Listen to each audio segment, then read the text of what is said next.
in our series of Meet the Researcher talks hosted by OPENARMS. I'd like to introduce our two speakers, Jack Tu and Rachel Crow, who will be talking to us shortly. But before we get to them, I'd like to introduce Laura Coates, who will explain to you a little bit more about OPENARMS and what its aims are. Laura. Thank you very much, Natalie. So this is our second meeting after a really successful meeting last month, and we're aiming to have these Meet the Researcher talks once a month on the fourth Monday, so that we can try and engage additional patient voice in our research projects. So the idea is that different researchers in the department will be presenting different talks and discussions about research projects that they are either planning or have early results from, that they want to present to members of the public, patients with those with musculoskeletal conditions, and get some input really into things like, is this question important to patients? What do we measure? What matters to patients within these studies? Whether the design of the study sounds feasible. If you were asked, would you sign up? Do you think it's too much burden for participants, for example? And then potentially also to present results at an early stage as well and get patient feedback about that. Does this make sense to you? Do you believe the results? How can we share these further with patients and members of the public? And where we can, we are really keen to expand the number of patients and members of the public that we have attending these sessions. We do now have flyers to share and information to share via our PPI coordinator. So we're very grateful if you are watching and know other people who might be interested, if you can spread the word. So I will finish there, but we will put the details for the OPENARMS coordinator in the chat. So you're very welcome to contact us if you have ideas about sharing leaflets and flyers or sharing information, so that we can get a really wide group of patient participation involved in all of our studies through NDORMS. Thank you very much. Thank you, Laura. I would like to introduce our first speaker, Rachel Crow, who's going to talk to us about her research where she's looking into using artificial intelligence to help diagnose risk fractures. Rachel. Hi everyone, my name is Rachel, and I'm really thankful to you all for coming today. I'm really grateful to have the opportunity to talk to you all about a project that we've been working on that's very dear to my heart. Sorry we can't meet in person today, hopefully that's sort of coming along soon. But really this session is all about trying to share some of the work that we've been doing, and ideally to get some of your thoughts, gather your sort of thoughts and opinions on what we're doing. You know, are there any stumbling blocks? What things could we be doing better? Yeah, and if any of you are sort of interested in coming on board and helping us out. So what I'm going to do is talk to you a little bit about the project, about the problem that we think that needs fixing, the solution that we're proposing, and then some of the work that we've been doing as well. And there'll be a chance, obviously, if you have any questions, please put them in the Q&A box or ask them at the end. So what is the project about? Well, we want to know if artificial intelligence, or AI, can help us to diagnose something called a scaphoid fracture using X-rays. So the first thing that I'm going to do is just show you how to find your own scaphoid bone. So it's a bone inside your hand, and what I'd like you to do at home is if you could put your thumbs up. This is where I wish we were in person, because it'd be great to see a room full of you with your thumbs up looking at me, but we'll have to make do with Zoom today. So when you do that and you put your sort of other hand at the bottom of your thumb just here, you should be able to feel two little stringy bits that sort of move if you wiggle your thumb. So those are the tendons that help you to move your thumb. And right in between the two of them, there's a little sort of depression right there that you can feel. And I've sort of marked it out, this one I did earlier. That's where your scaphoid bone is. Hope that makes sense. So I'm going to do is I'll just show you that image again. So on the left-hand side, you can see my lovely hand with where the scaphoid bone should be. And then on the right-hand side, you can see an X-ray. So if you're using a computer at home, you should be able to put your hand up to the screen and then just sort of compare what the X-ray looks like with your hand. And you can see that the scaphoid bone is this sort of little shape just in here, that bone that I'm just outlining there. So scaphoid actually comes from the Greek word scapha, and it's supposed to mean boat. So it's supposed to be a boat-shaped bone. So I don't know, I brought a picture of a boat just in case you'd like to compare. So I'll just leave that to you to decide if that is the case or not.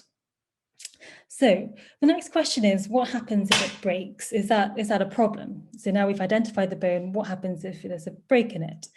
Well, I'm going to show you some examples of some x-rays with some broken bones. So you can see here on the right hand side is sort of a zoomed out x-ray, and on the right hand side is a zoomed in x-ray. So you can see that sort of boaty shape just here. And right in the middle of it, there's this line. There's this bit that shouldn't be there. And that's where that broken bone or that fracture is. So what happens if you do have a broken bone like this? Well, there's loads of different things that can happen. So it could get better on its own and you could have no problems. It could heal, but you have problems such as stiffness or pain afterwards. It could be that it takes a really long time to heal. So it takes longer for you to recover, or it might heal in the wrong position, or it might not heal at all. And in the worst case scenario, that bit of bone that's broken might not survive the injury. So it might be that that bone dies. That's called avascular necrosis.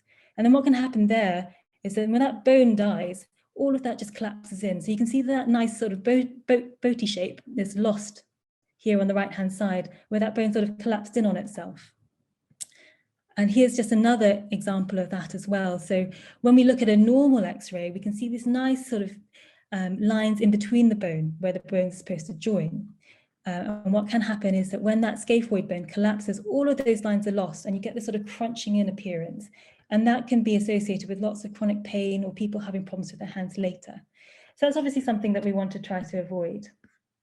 Now, we know that your chances of doing well after you've had a fracture are much better if you have it treated properly. So that might be using an operation, so getting it back in the right place in surgery, or even you being in a plaster cast for 6 to 8 weeks. And we know that your chances of getting better are better if we can get that right when you first come in. Good, so that's the sort of first part of it about what the scaphoid bone is and why it's a problem if it's broken. So the next question is it really, is it a problem in that, is it really rare? Or is it really common? So is it like a grey squirrel, something that we see all the time, or a red squirrel where it's super rare and we're quite excited when we do see one? Well, it's somewhere in between those two. So we know that it happens in about 12 per 100,000 people. And in the UK, that's about 7,000 to 8,000 people a year. And those people tend to be young people who have to take a lot of time off work and sort of have their whole working lives ahead of them. So we know that it does have an impact on patients in terms of their quality of life, but also economically for the country. So we think that it probably is a big enough problem for us to want to try to address it. So the next question, after we've established that, is that a problem in the sense that can we diagnose it already? So it doesn't matter if you do need to diagnose it, and it happens often, if we're pretty good at diagnosing it anyway. So one of the things that we know is that it can be really tricky to diagnose these fractures. So I'm going to share my screen again, just to show you this. So there are 10 circles on the screen. So for every 10 patients who come in and they have got a scaphoid fracture, out of those 10 people, 4 of them, those little red circles, won't have it diagnosed on their first visit. So that's if you have a fracture. And that seems, I mean, when you first hear that, or when I first heard that, it seems pretty shocking. Think, oh my goodness, what is going on? 40% of people don't get their fractures diagnosed. And why is that? Is that because the doctors and nurses are terrible? We're not doing our job correctly? Is it that the x-rays aren't very good? Or is it that the system is failing us and we're not able to do our jobs properly? Well, with all of these things, it's a bit of a mixture of everything. So we do know that, as you might expect, that your accuracy or our accuracy at looking at x-rays and diagnosing broken bones gets better the more experience you have. That sort of makes sense, and it's sort of paralleled in all of the research that's been done so far. So the more experience, the better you get at it. We also know that there are system things. So if you come into A&E at 3 in the morning with this injury, it's more likely to be inaccurate than if you come during the working day when you see someone who's less tired. So this is sort of the sort of system things. But we also know that it can actually just be really tricky to diagnose the fractures on the X-ray. So the ones that we've seen so far have been pretty obvious. So you can see here, now that you've seen a couple of examples, I'm sure that everyone who's watching could point out where that problem is on this X-ray. That's pretty easy. But that's not always the case. Just got some examples of some fractures, some broken bones where it's not so obvious. And I think that, many people might struggle, especially, imagine we're zooming in on it and looking at it now. Imagine just trying to pick this up at 3 in the morning after you've seen a couple of people. So on the left-hand side, there's a sort of very faint fracture line just here. On the right-hand side, you can see, oh, maybe just something just in there. So it can just be really hard. And even the best expert might not be able to pick up all of the fractures. So our question is, can AI, this robot using a laptop, look at these X-rays and say, actually, we think that there's a fracture here and that's where it is. So that's our question. Can we actually do that? So we've been looking at ways to sort of see if this is the case. And one of the things that we've done so far is just have a look and see what there is out there in the literature already. So what research has been done. So what we've done is we've reviewed through all of the journals that we can find and just scoured through all of them to see what AI can do in any fracture. So it doesn't have to be the scaphoid bone, can just be your arm, your leg, whatever. Can the technique actually do it? So we found 5,016 papers and I have looked through all of them, which has been a bit of a headache. We sort of narrowed them down to 32 papers that were sort of the right sort of paper for what we were looking at. And out of those 32 papers, we found 23 that had enough information in them for us to really drill down and understand the results. And what we've done with those 23 papers is we've pooled all of their results together, sort of put all of their results in together, so we come up with an estimate for how good AI is at diagnosing any fracture at all. So we looked at sort of two main things. So the first thing is something called sensitivity. So that's where if the AI says you've got a fracture, how likely it is that you actually have a fracture.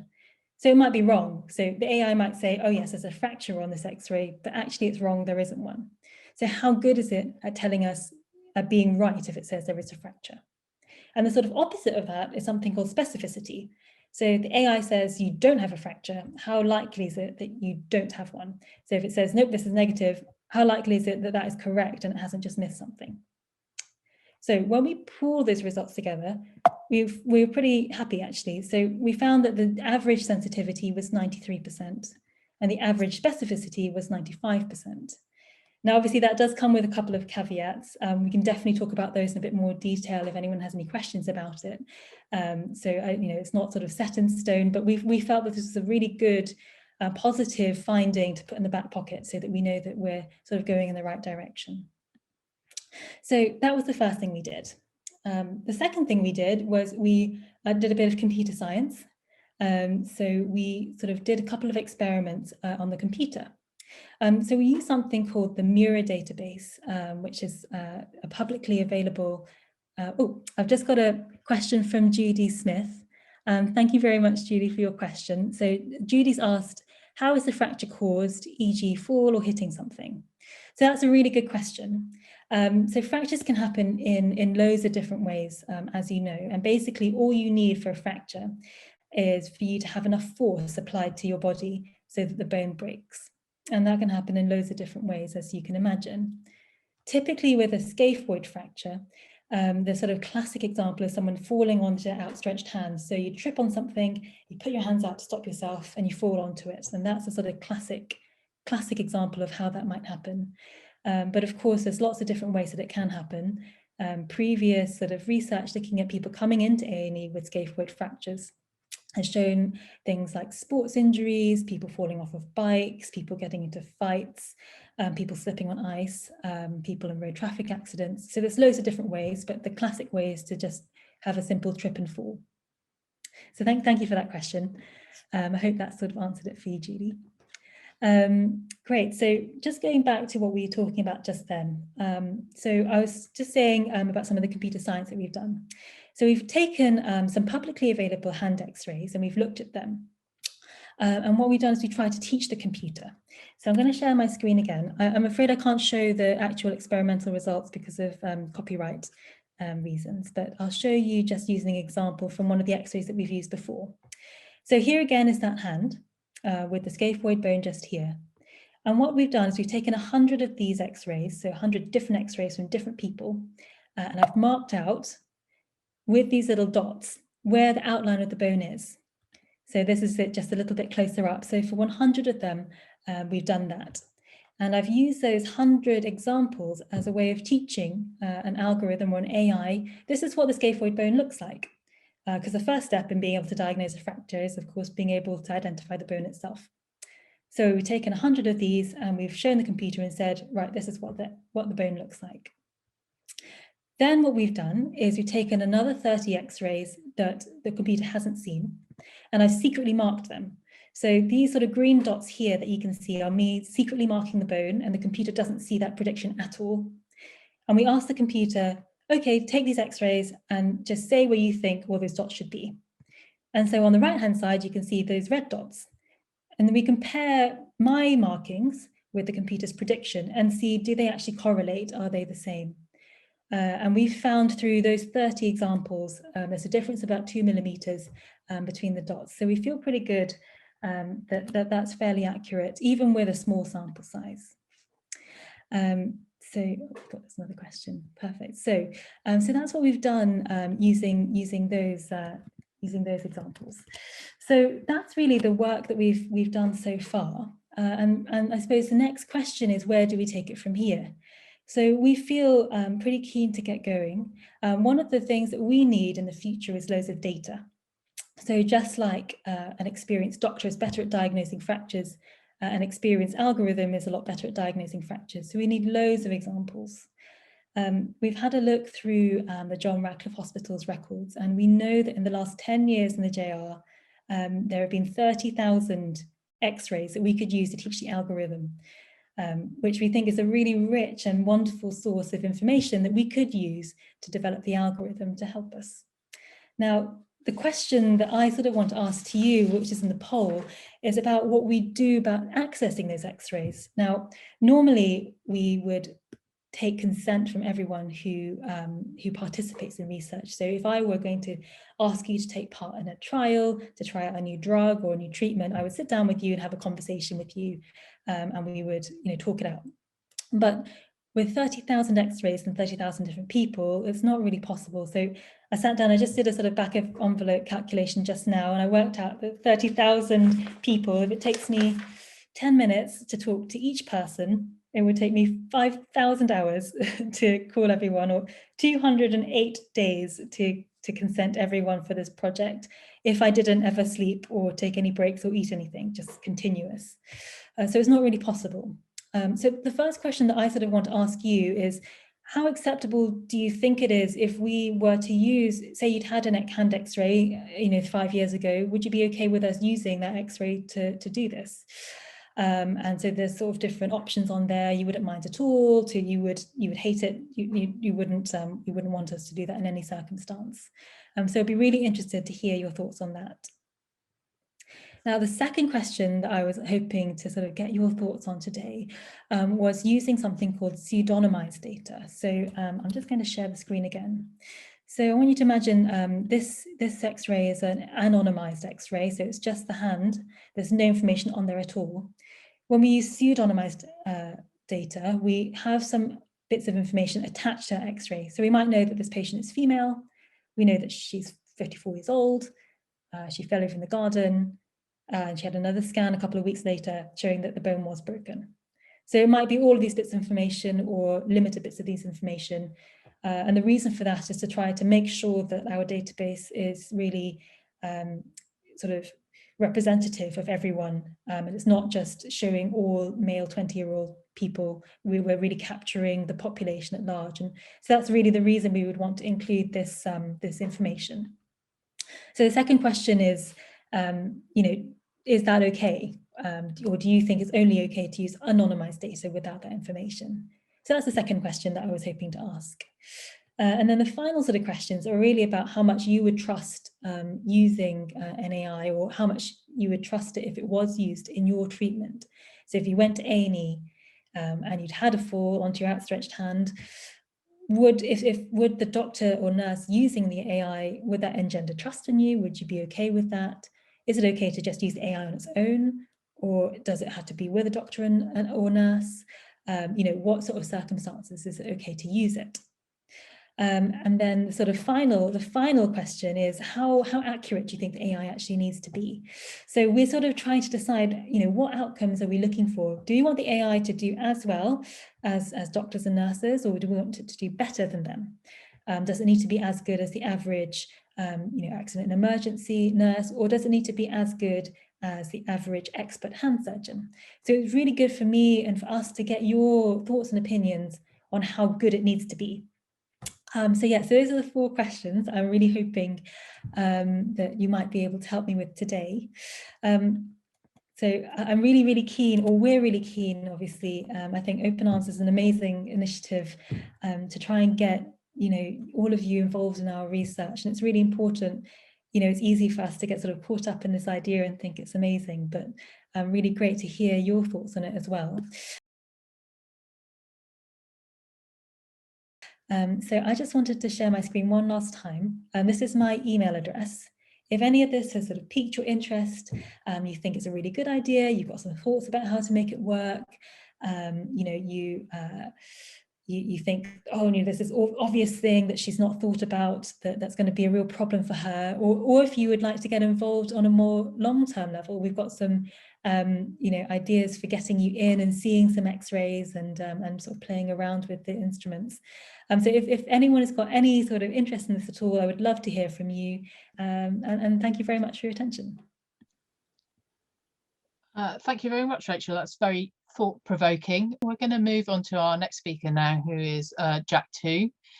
He's been doing some research looking at new ways to assess your knee after you've had operations on it or similar. So Jack, would you like to start now? Good afternoon, everyone. My name is Jack. I am a researcher working in the Orthopaedic Engineering Center with the other surgeons and engineers. So our primary research focus is to improve the techniques of knee and hip joint replacements for people who have suffering from arthritis and then unfortunately has to replace their joint with the artificial one. So let me just share my screen here. Today, I am very excited to talk you through our ongoing project, which I will be sharing some concept and reasons for this project, cat and mouse.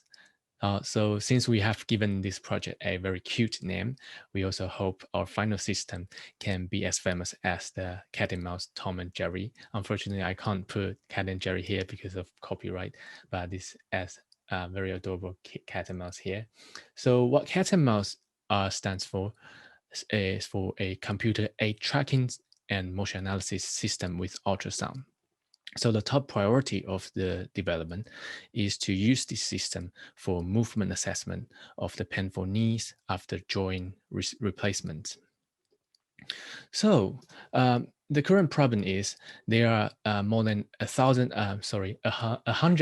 of knee replacement procedures are currently carried out every year in England, Wales, and North Ireland. And about 20% of these people will still have a chronic pain after the surgery. So some of these patients, so not 20% of all the patients, but some of these 20% have to go for another revision surgery due to the pain or any unsatisfactory result. The reason of this chronic pain after the replacement surgery is likely to be some abnormal movements between parts of knee joints. When I say parts, I mean the femoral, which is thigh, tibia for the calf, and kneecap. So, but the problem is the current medical system does not have a standard way of examining this sort of joint movement. Usually the outcome of the second surgery will not be very satisfied because we don't know exactly what happened after the surgery, and we don't know the exact cause of this kind of chronic pain. So this low successful rate is not only very bad for the patients, but also costs a lot of money for the NHS system. So together, we just need a new method to solve this problem. So to solve this problem, we could probably looking at into the movement between the main parts of the bones. So just like I said, we can look at the movement during the daily tasks. For example, you're standing, you're walking, or from the procedure from sitting to stand. So during this movement, we can particularly looking at the kneecap pathway. So what is the kneecap pathway? Here I've prepared a bone model here. So this part is our thigh. Here is tibia, and we have a kneecap covered by muscles and tendons. When the knee is moving, the kneecap and the soft tissues, just like a train, sitting on the groove of the thigh bone. And while this moving is actually have a particular pathway of moving. So I'm going to show you another model, which is a model with a replaced joint. As we can see here, the replaced joint with a metal surface have a different shape or slightly different shape of the groove. Since we've already changed the track, when the train is working on the different track, maybe there's some altered path, maybe not very obvious, but maybe tiny little movement different. So is it possible those chronic pain is coming from the new track, because we have the same train but running on a different track? Unfortunately, like what I said before, we don't have a standard way to examine this sort of movement relationship in our current system. So it's not possible to answer this question. So how exactly, like how many people have this problem is also a question. So a few years back, some surgeons and engineers found this problem and then proposed some method to trying to look into this question I just mentioned. So what they use is they use a motion capture system and also use ultrasound image to look at the kneecap. So what they found is they actually found they can demonstrate the differences between people who have a replaced knee and people who has their native knee. So they found differences of their kneecap pathway between these two group of people. So here I would like to introduce a little bit about the techniques. So on the left-hand side, it's motion capture system, and you can see the doctor holding an ultrasound probe, which is quite familiar with everyone if you have heard about baby scanning during the pregnancy. So here is how we do motion capture. Usually we put lots of markers as tiny balls onto the joint landmark, and then use a special camera to film it. So we will only have these sticker mans. So this is exactly the same techniques are used for those CGI movie filming. So for example, you have 3D monkeys or avatar things running. They look exactly like the real person, but it's not through the cosmetic. It's used computer and with model, and after that computer can align those joint movements with the models. So I also have a clinical setting models as an example on the right hand side. You can see a person is working on the treadmill, and then a 3D model of bones are aligned with the movement. You can see that's actually quite accurate from just qualitatively observation. So the ultrasound is like this. So you don't see any babies because this is a knee scan. So if I stop sharing my screen and show you the model. So the picture is actually scanning from this point. So you can see this shape of the bone and then some muscles, of course, covering outside. So let's go back to the ultrasound. So the problem is here, if using the traditional method, we take this ultrasound and then we have to ask a person who is experienced enough and understand anatomy, usually a clinician, to mark where the bone surface is. In this picture, is like this. So because of all these requirements, the system is not actually been feasible to be bring in daily clinical routines because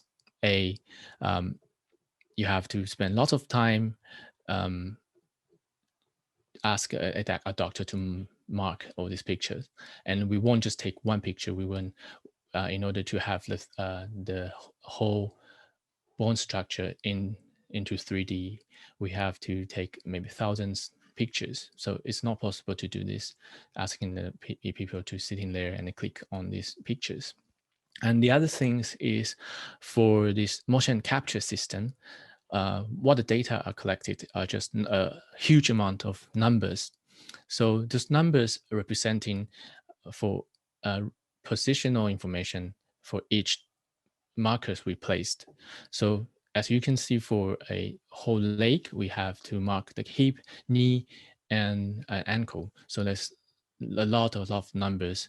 So those numbers means nothing to anyone. In order to have information extracted, we have to convert them into pictures and then calculate the distance and movement between different components. So this is another challenge to bring it in the clinic, because when you go to see a doctor and doctor assign you an examination, you expect to see the result right after this section, and then you can understand your condition. Unfortunately, although this system we're trying to use can provide some information, but you have to wait for a very long time, and then lots of people need to work on that after the experiment. So this is the first version of the system. We call it MOUSE. It's a motion analysis with ultrasound. And then later on, we upgrade with some computer aid tracking to improve the system. But why should we do this? So in fact, the kneecap tracking issue is not only affecting people with replaced knee. Some other group of people may also suffer from this issue. For example, the sportsmen or some people are actively running. So usually they have anterior knee pain, may also have this problem. So again, we don't have a standard way to perform this type of examination. If you remember these models, people walking on treadmill, and then there's a running model beside, alongside. Some private clinics already have that kind of equipment to show you some information. But again, do you remember this patella, this kneecap, like a trend? There's no connected to any other bone, so it's not available. So if you look at the 3D models, there's no kneecap. So again, this is a lot of reason we need a new techniques to help us to understand this condition more. And the other things is, although some hospitals, for example, in NOC, we are very lucky to have a gait lab, so gait motion test laboratory available on site, but not every hospital has it. So you might have a question about what exactly is what techniques are currently using before and after joint replacement? So here is the answer. So usually surgeon will look at the X-ray to evaluate. So again, here we have a thigh, which is here, and the tibia part is here. And then so you can see here, there's a shadow of a kneecap here. So usually surgeons will evaluate the space between components to estimate this if you have some problem with the joint, and then how likely you you are going to have a replaced joint. And then before and after, they will also take X-ray. So here is an example again with a knee model with a replaced joint. And here we can see from the side view of the X-ray, you can see again 3 parts: the calf and the thigh and the kneecap. Of course, you can see very bright area, which is a metal new surface of the joint. So here you can still see the kneecap. But if you look at from a different side, for example, you look at from the front, because if I have a new surface of the joint and it's very bright area in all the pictures, so you're no longer to see your kneecap here anymore. So that would be a problem. If you are replaced, you have a replaced joint, and we want to evaluate where your kneecap is located in relation to the thigh. It's almost impossible to see it from this picture. So, however, if you have an ultrasound image and then you use our new technique, it might be able to tell you where your kneecap is. Where your kneecap is going during the movement.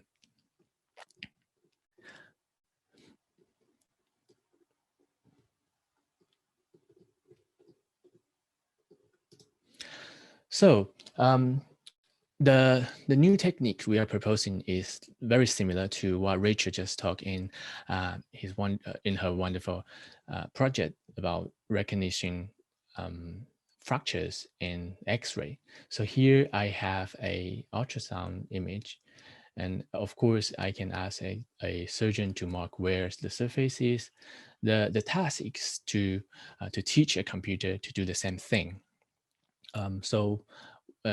The practical bit is to feed exactly the same, to prepare lots of pictures and then show the computer and then ask computer to do the same thing. So the challenge is before you can teach the computer, you also need to ask someone to mark this to prepare these 2 resources. So one is the picture and the other one is where the answer is. So, and then computer can learn. And the other bit of the technique I'm using is to convert this label into 3D spaces. So imagine that you just use a lot of slices and stack them together, but how to stack them together based on the information, positional information you collected from the motion capture system. And after that, you should be able to stack all the picture into this bone model. So, so here I'm going to use this demonstration to show you how to bring all these techniques I mentioned into one system. So first I prepared a model. I have just show you the model with replaced the knee, and then I put it in a box. In the next step, I filled in with gelatin. Once gelatin is set, it's just very similar things like covered by the skin. So you cannot see through this gelatin. So you don't know what happened inside. You don't know what's hidden. And then I pick up my ultrasound scanner and I do a few sweep. So during these sweeps, I collect hundreds of pictures. Then the pictures looks like this. I ask my computer help me to mark where the bone surface is and then display as red. Once I have this 100 picture marked, I can reassemble them into a 3D model. As you can see here, this model is not exactly the same look as how it is from the model in the box, but you can still recognize some features. For example, do you remember the femoral groove where the patella trend should be sitting on? You can see the feature in this picture. You can also see the tibia bit. There's some features like small mountains in the lower part of the model. So this is just my first version. I'm now still working very hard to make this model very accurate, and B, make it do it very quickly. So the longer version of our system is to use this system to provide opportunities for doctors and physios, so they can do the SEM sweep as I just demoed in their clinic and have this result available within 30 minutes.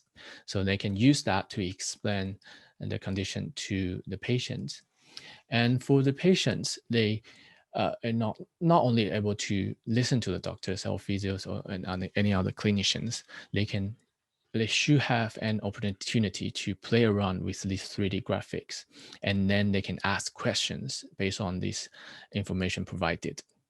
Because I think our techniques at the end of the day should be able to be accessed by everyone, not just professional people, because this is about the condition. So, and the condition, the owner should be able to understand them and then learn more about this condition. So together we should be able to provide a better treatment plan.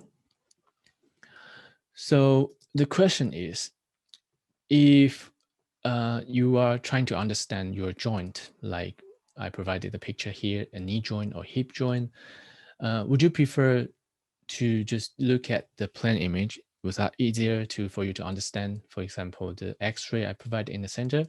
Or is the new way of 3D model, which allow you to rotate it, look at the picture from different angle and trying to find some hidden message in these pictures? Would that be helpful for you to understand your questions?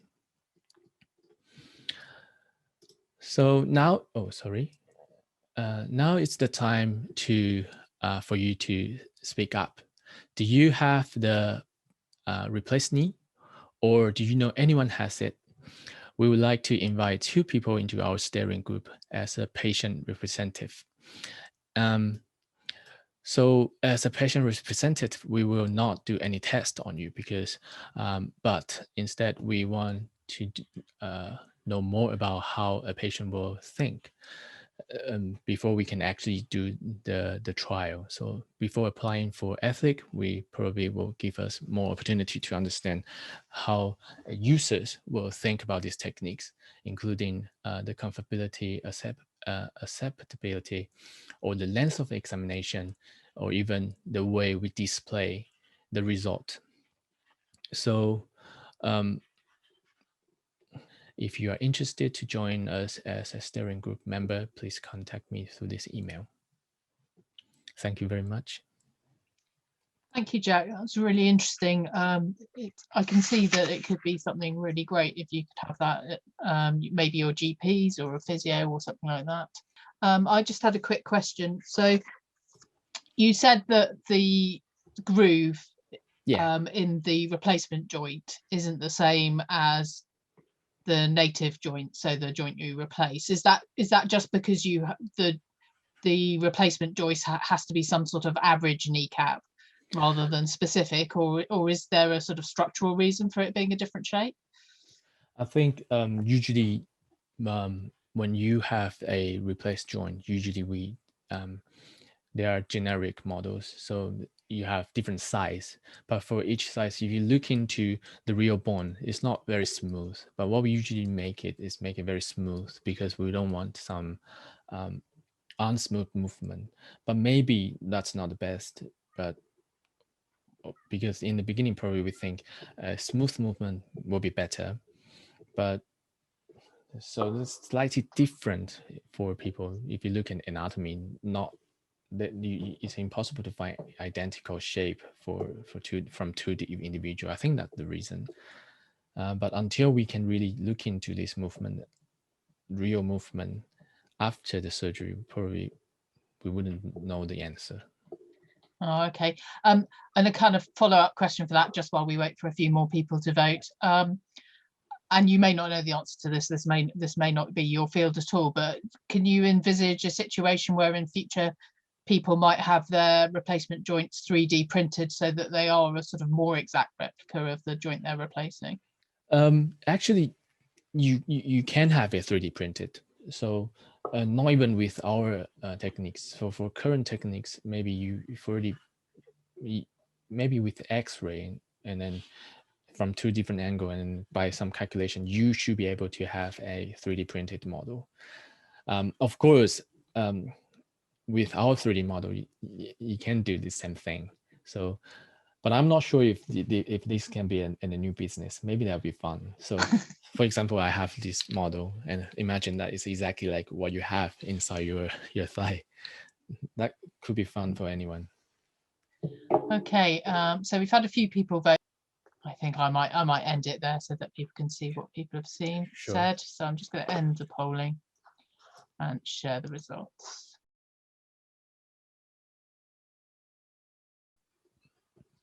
So I can see there someone is concerning about the safety. So when we propose to use ultrasound, I think this is one of the main concern. Ultrasound is considered to be very safe because when you have regular scan for a pregnancy and for the babies, usually it means it's relatively safe compared to different the other things. For example, X-rays. If you want to do a 3D, as I mentioned, you have to do lots of different angles, and then you might consider about this explosion of the radiation. But X-ray is just sound wave, so there's no radiation explosion, and it's safe. So the only concern probably will be repeating scan or heating the tissue a little bit, so maybe make it hot. But I think this can be easily controlled. Okay, that's good. So I'm hoping that people have had a chance to have a look at the poll results in case they're interested to find out what other people's answers were. I'm certainly finding them interesting. Excellent. Okay, so there's still a little bit of time left. If anyone has any questions, you can just type those into the box. While we wait to see if anyone does have any of those, I'd just like to really thank both our speakers, Rachel and Jack, for coming here today and sharing some information about their research. I'd really like to thank everyone who came along to listen, and in particular, if you asked a question or took part in the polls, it's really good to hear from you. And just we will have another talk in about a month's time. It's the 4th Thursday of the month, so the next one will be the 28th of June at 1 o'clock again. It will still be on Zoom at that stage. It may be that we move these offline and more in person as the various lockdowns lift, but for now that they will remain on Zoom. I'd also like to thank Laura for coming along and telling us a bit more about OPENARMS. If you do know anyone who has any musculoskeletal or joint problems, do encourage them to come along to these talks, or maybe even sign up for our mailing list. And that way we can notify you or them about upcoming talks and other opportunities to share your opinions on our research. And we're keen to get people with a range of problems with their knees. You don't have to have a severe knee or joint problem. Mild problems are also very interesting. So if you have something that inconveniences you in your life, whether it's a mild case or a more severe case, we're very keen to get input from everybody. Thank you very much for attending.